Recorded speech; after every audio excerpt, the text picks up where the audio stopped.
خوش آمدید بچوں، آج میں آپ کو ایک ایسی کہانی سنانے جا رہا ہوں جو ہمیں سچائی کی طاقت اور ایمانداری کی اہمیت سکھاتی ہے۔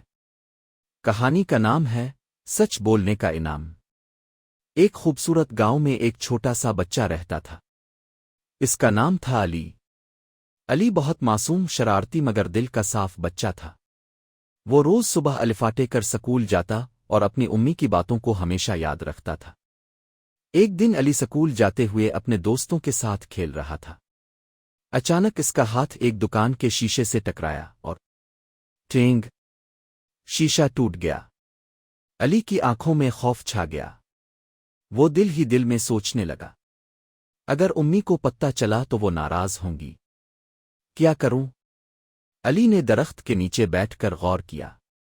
دل کہہ رہا تھا، جھوٹ بول دو، سب ٹھیک ہو جائے گا۔ مگر امی کی آواز اسے یاد آئی، بیٹا، سچ ہمیشہ جیتتا ہے۔ علی گھر آیا، دل میں ہلکی سی ہچکچاہٹ تھی، لیکن اس نے ہمت کی اور کہا، امی، آج مجھ سے ایک غلطی ہو گئی۔ شیشہ ٹوٹ گیا۔ امی نے پہلے حیرت سے علی کو دیکھا، پھر مسکرا دیں اور کہا، بیٹا، غلطی ہر کسی سے ہو سکتی ہے، لیکن تم نے سچ بول کر میرا دل جیت لیا۔ امی نے علی کو گلے لگا لیا۔ علی کو لگا جیسے دل پر سے بوجھ اتر گیا ہو۔ اسے پہلی بار سچ بولنے کی خوشی محسوس ہوئی۔ اگلے دن جب سکول میں دکان والے انکل آئے تو علی نے سب کے سامنے سچ بتایا۔ استاد صاحب بہت خوش ہوئے اور کہا، یہی بچے ہمارے ملک کا روشن مستقبل ہے۔ علی کو ایک سچائی کا اسٹار دیا گیا۔ اس دن علی سب بچوں کے لیے ایک مثال بن گیا۔